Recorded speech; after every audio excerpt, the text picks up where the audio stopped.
For the second time in about 2 weeks, investigators from the state police, the Lackawanna County District Attorney's Office, and the FBI swarmed the Old Forge Police Department and executed a search warrant. This time, they took computers, hard drives, and files from the borough building. The Lackawanna County District Attorney says this search was spurred by the developing sexual abuse investigation. All I'm going to say is that we're looking for records that are pertinent to our investigation. And like I've been saying for the last 2 weeks, wherever this evidence takes us, we're going to go. And if charges are warranted, they're going to be filed. Unlike the first raid, the search warrant was made public. According to the documents, investigators are looking into the way the police department was run during the time of the alleged sexual abuse. A former Old Forge firefighter, Police Captain James Kronitsky, and Police Chief Larry Semenza have all been accused of having sexual contact with the same teenage girl several years ago. Investigators say following those arrests, they uncovered information that Chief Semenza may have told officers to alter police reports and to not arrest friends of the department and the borough. The search warrant also mentions certain domestic abuse cases that may have been covered up. The raid was discreet. Many people in downtown Old Forge didn't know it was going on and were shocked to find out the scandal has stretched this far. You know, I thought it was over when Kronitsky was arrested. When Kronitsky and Giovacci, I had no idea our chief of police would be into something like that. It's absolutely insane to me. If Zane Rutherford is being treated like a conquering hero, it's not too far from the truth. The 17-year-old senior at Benton Area High School is back with a gold medal he won in an international wrestling competition in Azerbaijan, located near Russia. To win it, that's what my goal was coming out here. This is the best I can do at this stage of my life, so just take it from here. Zane and 9 other wrestlers from across the country represented the USA in the Fila Cadet World Championships. This is video of Zane practicing at the Slaughterhouse in Benton in June before he left for the Olympic Training Center in Colorado Springs. His coach, Russ Hughes, joined Zane on his journey. It's pretty special to see somebody from a small town like ours that ended up doing so well. This parade was thrown in honor of Zane to welcome the native son home. His mother, Sarah, says she's overwhelmed both by her son's success and her hometown's support. She says many of their friends were with them when they got the news Zane won the gold. We had a bunch of Benton supporters that came to the house that morning, and everybody was sitting with us, and it was just very emotional. It was so exciting. But despite being world champ, Zane and his coach remain grounded.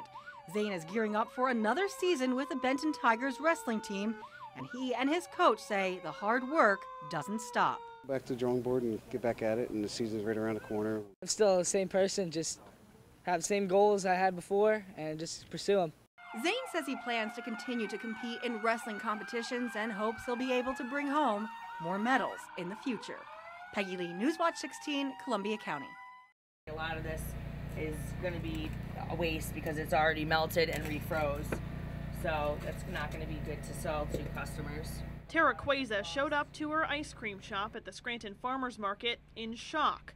The power had gone out overnight and a lot of her product wasn't fit to be sold. Borderline stroke.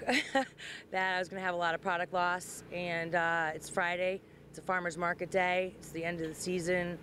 It's scary. Though the farmers market in the Weston Field section of the city was up and running, the electricity was not. Because of this, early in the morning, a car hit a utility pole on Albright Avenue nearby. PPL got to work fast, but nearly 700 homes and businesses were without power. Police say the driver of the car may face DUI charges. While many of the homes here had power by daybreak, the farmers market went without for most of the day. We weren't sure what we were going to do. For a while, we weren't even going to try to come. We were just going to let the day pass, and then we have a large generator at the farm that runs all our refrigeration. You might not think it, but some vendors really rely on electricity to keep their food fresh. Some brought in generators to make sure they stayed in business. Others got a little creative. I brought shaping pans from home, and I have some food in the shaping pans getting warm, and I have some cold salads that we can do, so we were improvising. Suzanne Drumsta from Country Cuisine Catering says even though she was only able to serve about 10% of all of her food, it's better than no business at all.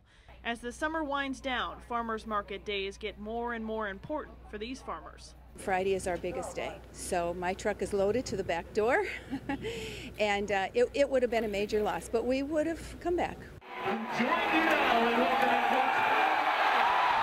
Players ran out of the tunnel at Beaver Stadium, entering a new era of Penn State football, and for the first time, hundreds of student athletes shared the field with them, showing they are one team, one university, united. It's exciting to see them out in the field again, you know. What did you think about the show of support, one team? Phenomenal. Unbelievable. It was outstanding. You know, really good for the kids that are out there playing today, and the support of all the fans, you know, showing that to them, I think is exceptional. 97,000 fans, just 10,000 short of capacity, turned out to support the Nittany Lions in their first game of the season against the Ohio Bobcats. With a new coach in Bill O'Brien, and also for the first time, names on the uniforms. A lot has changed in the game day experience, but fan support is still the same. I think we're one family, you know, and I think we can really come together, and we have a lot to play for, and it's pride, and these are men, and Bill O'Brien has really done a great job. One thing that hasn't changed, though, the tailgating tradition in Happy Valley. Fans sporting their blue and white jam the lots around the stadium. Despite a scandal, allegations of a cover-up, and tough NCAA sanctions, football and school spirit are back in Happy Valley. We feel excited. It's a new season and a new start. We're great. Even though we love Jopa, I think it's time to move on. Because everyone has their own opinions and everything, and we just want to say that we're still here and love it. So, well, that we still are and always will be Penn State. Despite a tough loss for the Ohio Bobcats 24-14, thousands of students, fans, and alumni joined in singing the Penn State alma mater, showing they still are Penn State proud. Rennie Workman, Newswatch 16, reporting from Beaver Stadium at Penn State University.